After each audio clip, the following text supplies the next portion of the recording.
Meghan Markle is anxious about the upcoming episodes of her podcast, Archetypes. According to Woman's Day, Markle already interviewed a slew of guests for her podcasts, even before Queen Elizabeth passed away, and some of their discussions revolved around the royal family and Markle's ill feelings towards them. But after the Queen's passing, Markle is convinced that she might have to make some changes to the upcoming episodes.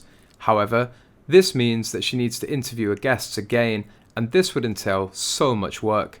Obviously due to the Queen's passing, but in the background, there was said to be a lot of stress over how to address all these projects they've got hanging in the balance. If the first few installments are anything to go by, she's made a few jabs at the royals, which will come across as worse than ever now, and she's terrified of the backlash, the source said. The insider also claimed that Spotify told Markle that they will not shoulder the cost if she wishes to re-record her interviews, and this is causing Markle even more stress. Prince Harry, on the other hand, also needs to make a huge decision over his memoir. There are whispers that he will also be changing some of the chapters because they might reflect negatively on him. Rumour has it he doesn't want to rewrite anything. It's all his truth, and he's prepared to push the nuclear button, especially after being treated as an outcast this week by his family members, the source said. Besides, royal experts call Meghan Markle pausing a Spotify podcast a PR move. Daniela Elsa has issued insights on a huge list that points out Meghan's faults. In a news piece for the New Zealand Herald, she issued a disclaimer that read, "Meghan Markle's biggest mistake comes into focus." According to her, Meghan allegedly lacks contribution to the fight for gender equality. She particularly targeted a Spotify podcast claiming the current hold on her episodes since the Queen's death was more of a PR exercise. Her point of criticism was the absence of any steps or actions taken towards what had been promised.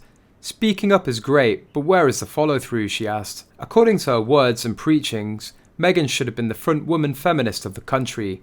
She claims that the Duchess has the passion, brains, connections and media knowledge to really do that sort of work that can move the dial. Quoting the Roe vs. Wade case as impassioned, eloquent, urgent stuff that the Supreme Court struck down, Daniela expected Meghan to show up on this extremely important case. However, Markle is yet to make a comment on the same. Additionally, royal expert Esther Crook thinks that Meghan Markle will capitalise on Queen's death with egregious Spotify diss. She advised the Sussexes to avoid releasing offensive content over the family on Spotify. Croak said of the feuding family, "I think it's too early to tell. Obviously everyone is waiting with bated breath over Harry's book, which I really hope is not as bombastic as we fear it will be. And obviously, Meghan's podcast.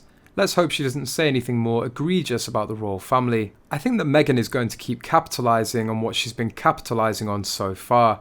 She's got a title, she's got a captive audience in the United States. Hoping for an olive branch with the royal family, Miss Croak said, "I do hope they do reconcile because I think it'll be a positive thing for everyone. I would advise Meghan and Harry to find some sort of expertise like, I don't know, get a degree in neurobiology or something."